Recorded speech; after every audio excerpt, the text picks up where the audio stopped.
आगे बढ़ो, हम तुम्हारे साथ हैं।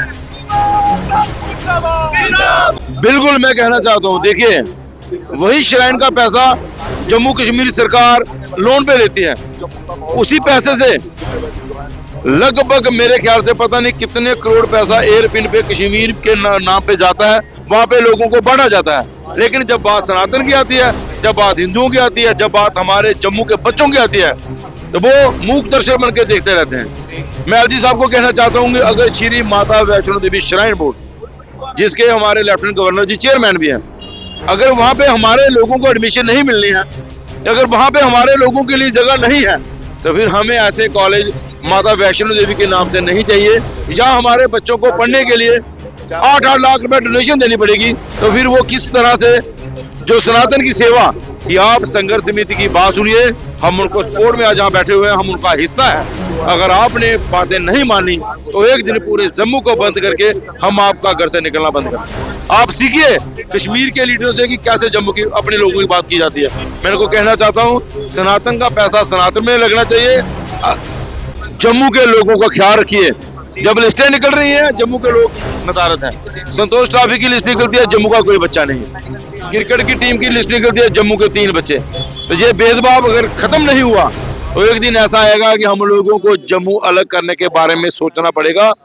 माता की जय, जय श्री राम, जय श्री राम। युवा राजपूत सभा, युवा राजपूत सभा। संघर्ष समिति आगे बढ़ो, हम तुम्हारे साथ हैं। संघर्ष समिति आगे बढ़ो, हम तुम्हारे साथ हैं।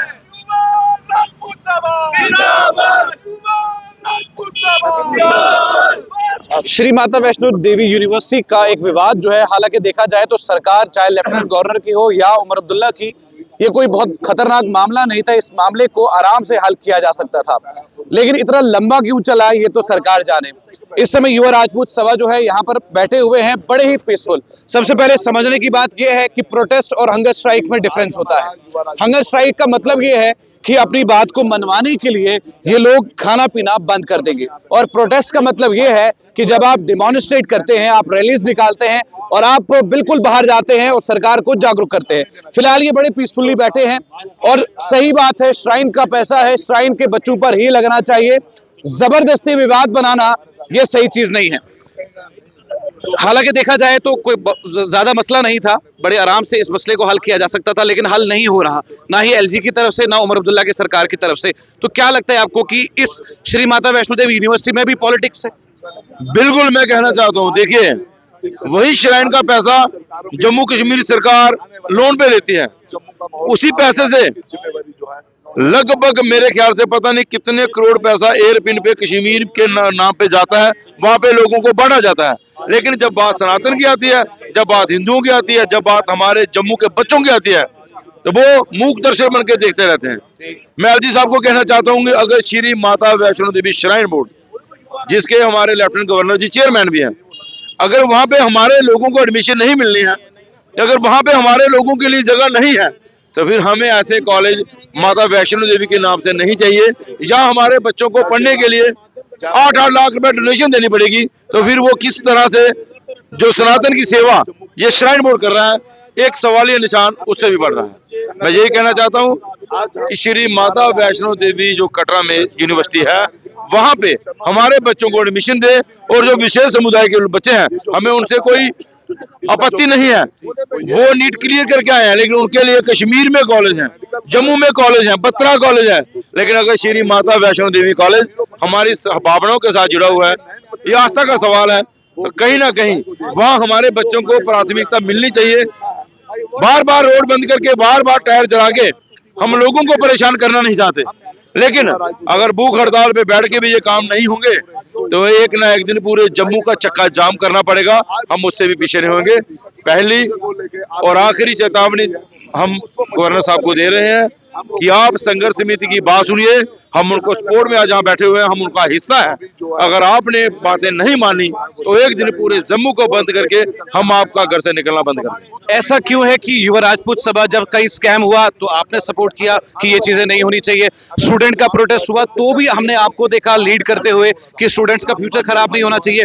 जो 29 विधायक और जो नेशनल कॉन्फ्रेंस के सरकार के विधायक चुने हैं, फिर इनको क्यों चुना है? फिर तो सिंगल ऐसा होना चाहिए, तो यूटी तो ठीक थी, फिर इलेक्शन कराने की जरूरत नहीं। देखिए, मैं 29 विधायकों की बात नहीं करूंगा, मैं तो पूरे 90 की करूंगा। बिल्कुल।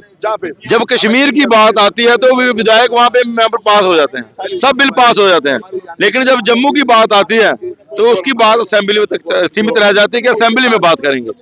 आपने देखा होगा, एक कश्मीर की पार्टी का एमपी अपनी पार्टी के विरोध में खड़े होकर अपने लोगों की बात कर सकता है, फिर हमारे जो जम्मू के विधायक हैं जो किसी भी पार्टी से बिलोंग करते हैं, मैं भारतीय जनता पार्टी के विधायकों की बात नहीं करूंगा, इसमें कांग्रेस के विधायक भी हैं, नेशनल कॉन्फ्रेंस के विधायक भी हैं, मैं उनको भी कहना चाहूंगा कि जब जम्मू की बात हो तो आप हमें कश्मीर की बात सुनाते हैं, वो अच्छी बात नहीं है। जम्मू की बात करने का दम भी आप में होना चाहिए। आप सीखिए कश्मीर के लीडरों से कि कैसे जम्मू की अपने लोगों की बात की जाती है।